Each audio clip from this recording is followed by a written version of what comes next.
अऊज़ु बिल्लाहि मिनश्शैतानिर्रजीम बिस्मिल्लाहिर्रहमानिर्रहीम। सूरह यूसुफ का पार्ट 3 है, मुलाहिज़ा फरमाइए। एक रोज़ बादशाह ने कहा, मैंने ख्वाब में देखा है कि 7 मोटी गायें हैं जिनको 7 दुबली गायें खा रही हैं, और अनाज की 7 बालियाँ हरी हैं और दूसरी 7 सूखी। ए अहले दरबार, मुझे इस ख्वाब की ताबीर बताओ, अगर तुम ख्वाबों का मतलब समझते हो। लोगों ने कहा, ये तो परेशान ख्वाब आते हैं और हम इस तरह के ख्वाबों का मतलब नहीं जानते। उन 2 कैदियों में से जो शख्स बच गया था और उसे एक मुद्दत दराज के बाद अब बात याद आई और इसने कहा, मैं आप हजरात को इसकी तावील बताता हूँ, मुझे ज़रा कैद खाने में यूसुफ के पास भेज दीजिए। उसने जाकर कहा, यूसुफ अलैहिस्सलाम, ए सरापा रास्ती, मुझे इस ख्वाब का मतलब बताकर 7 मोटी गायें हैं जिनको 7 दुबली गायें खा रही हैं, और 7 बालियाँ हरी हैं और 7 सूखी। शायद कि मैं उन लोगों के पास वापस जाऊं और शायद कि वो जान लें। यूसुफ अलैहिस्सलाम ने कहा, 7 बरस तक लगातार तुम खेती बाड़ी करते रहोगे। इस दौरान में जो फसलें तुम काटो, इनमें से बस थोड़ा सा हिस्सा जो तुम्हारी खुराक के काम आए निकालो और बाकी को इसके बालों ही में रहने दो। फिर 7 बरस बहुत सख्त आएंगे, उस ज़माने में वो सब गला खा लिया जाएगा जो तुम उस वक्त के लिए जमा करोगे। अगर कुछ बचेगा तो बस वही जो तुमने महफूज कर रखा हो। इसके बाद फिर 1 साल ऐसा आएगा जिसमें बाराने रहमत से लोगों की फरियाद दरसी की जाएगी और वो रस निचोड़ेंगे।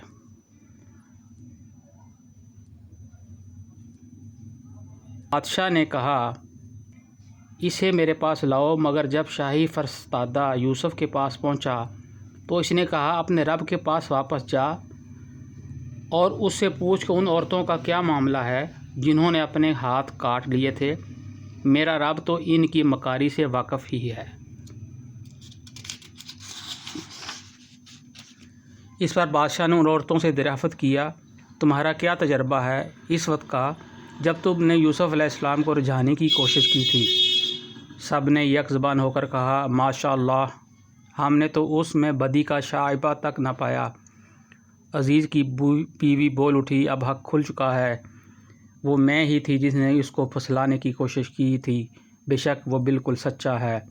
यूसुफ अलैहिस्सलाम ने कहा, इससे मेरी गर्ज़ ये थी कि अज़ीज़ ये जान ले कि मैंने दर पर्दा इसकी ख़यानत नहीं की थी, और ये कि जो ख़यानत करते हैं इनकी चालों को अल्लाह कामयाबी की राह पर नहीं लगाता। मैं कुछ अपने नफ्स की बरात नहीं कर रहा हूँ, नफ्स तो बदी पर उकसाता ही है। इल्लाह ये कि किसी पर मेरे रब की रहमत हो, बेशक मेरा रब बड़ा गफूर रहीम है। बादशाह ने कहा, इन्हें मेरे पास लाओ ताकि मैं उनको अपने लिए मखसूस कर लूँ। जब यूसुफ अलैहिस्सलाम ने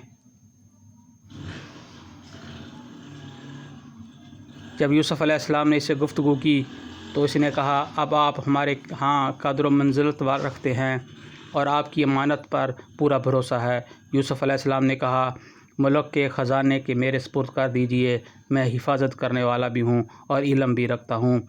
इस तरह हमने उस सरज़मीन में यूसुफ के लिए इक़्तिदार की राह हमवार की। वो मुख्तार था कि इसमें जहाँ चाहे अपनी जगह बनाए। हम अपनी रहमत से जिसको चाहते हैं नवाजते हैं। नेक लोगों का अजर हमारे यहाँ मारा नहीं जाता और आखिरत का अजर उन लोगों के लिए ज़्यादा बेहतर है जो ईमान ले आए और खुदा तरसी के साथ काम करते रहे। यूसुफ अलैहिस्सलाम के भाई मिस्र आए और उसके यहाँ हाज़िर हुए। उसने उन्हें पहचान लिया मगर वो इससे ना आए। फिर जब उसने उनका सामान तैयार करवा दिया तो चलते वक्त इनसे कहा, अपने सौतेले भाई को मेरे पास लाना। देखते नहीं हो कि मैं किस तरह पैमाना भर कर देता हूँ और कैसा अच्छा मेहमान नवाज हूँ। अगर तुम उसे ना लाओगे तो मेरे पास तुम्हारे लिए कोई गल्ला नहीं है, बल्कि तुम मेरे करीब भी ना फटकना। उन्होंने कहा, हम कोशिश करेंगे کہ والد صاحب اسے بھیجنے پر راضی ہو جائیں، اور ہم ایسا ضرور کریں گے۔ یوسف علیہ السلام نے اپنے غلاموں کو اشارہ کیا کہ ان لوگوں نے جو غلے کی اور جو مال دیا ہے وہ چپکے سے ان کے سامان میں ہی رکھ دو۔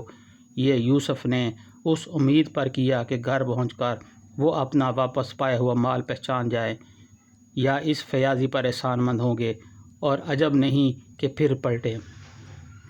جب وہ اپنے باپ کے پاس گئے تو کہا، ابا جان، آئندہ ہم کو غلہ دینے سے انکار کر دیا گیا ہے، لہٰذا آپ ہمارے بھائی کو ہمارے ساتھ بھیج دیجئے تاکہ ہم غلہ لے کر آئیں، اور اس کی حفاظت کے ہم ذمہ دار ہیں۔ باپ نے جواب دیا، کیا میں اس کے معاملہ میں تم پر ویسا ہی بھروسہ کروں جیسا اس سے پہلے اس کے بھائی کے معاملہ میں کر چکا ہوں؟ اللہ ہی بہتر محافظ ہے اور وہ سب سے بڑھ کر رحم فرمانے والا ہے۔ پھر جب انہوں نے اپنا سامان کھولا تو دیکھا کہ ان کا مال بھی انہیں واپس کر دیا گیا ہے۔ یہ دیکھ کر وہ پکار اٹھے، ابا جان، اور ہمیں کیا چاہیے؟ دیکھیے، یہ ہمارا مال بھی ہمیں واپس کر دیا گیا ہے۔ بس اب ہم جائیں گے اور اپنے اہل و عیال کے لیے رسد لے کر آئیں گے، اپنے بھائی کی حفاظت بھی کریں گے، اور ایک بارشتر اور زیادہ بھی لے آئیں گے۔ اتنا ہی غلہ کا اضافہ آسانی کے ساتھ ہو جائے گا۔ ان کے باپ نے کہا، میں اس کو ہرگز تمہارے ساتھ نہ بھیجوں گا جب تک کہ تم اللہ کے نام سے مجھ پر پیمان نہ دے دو کہ اسے میرے پاس ضرور واپس لے کر آؤ گے، اللہ یہ کہ تم گھیر ہی لیے جاؤ۔ جب انہوں نے اس کو اپنے پیمان دے دیے تو اس نے کہا، دیکھو، ہمارے اس قول پر اللہ نگہبان ہے۔ پھر اس نے کہا، میرے بچوں، مصر کی دار سلطنت میں ایک دروازے سے داخل نہ ہونا بلکہ مختلف دروازوں سے جانا، مگر میں اللہ کی مشیت سے تم کو نہیں بچا سکتا، حکم اس کے سوا کسی کا بھی نہیں چلتا۔ اسی پر میں نے بھروسہ کیا، اور جس کو بھی بھروسہ کرنا ہے اسی پر کرے۔ اور واقعہ بھی یہی ہوا کہ جب وہ اپنے باپ کی ہدایت کے مطابق شہر میں متفرق دروازوں سے داخل ہوئے تو اس کی یہ احتیاطی تدابیر اللہ کی مشیت کے مقابلے میں کچھ بھی کام نہ آ سکی۔ ہاں، بس یعقوب کے دل میں جو ایک کھٹک تھی، اسے دور کرنے کے لیے اس نے اپنی سی کوشش کر لی۔ بے شک وہ ہماری دی ہوئی تعلیم سے صاحب علم تھا، مگر اکثر لوگ معاملہ کی حقیقت کو جانتے نہیں ہیں۔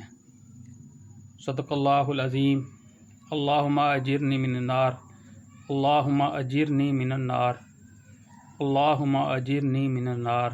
یا حی یا قیوم برحمتک استغیث، یا حی یا قیوم برحمتک استغیث، یا حی یا قیوم برحمتک استغیث۔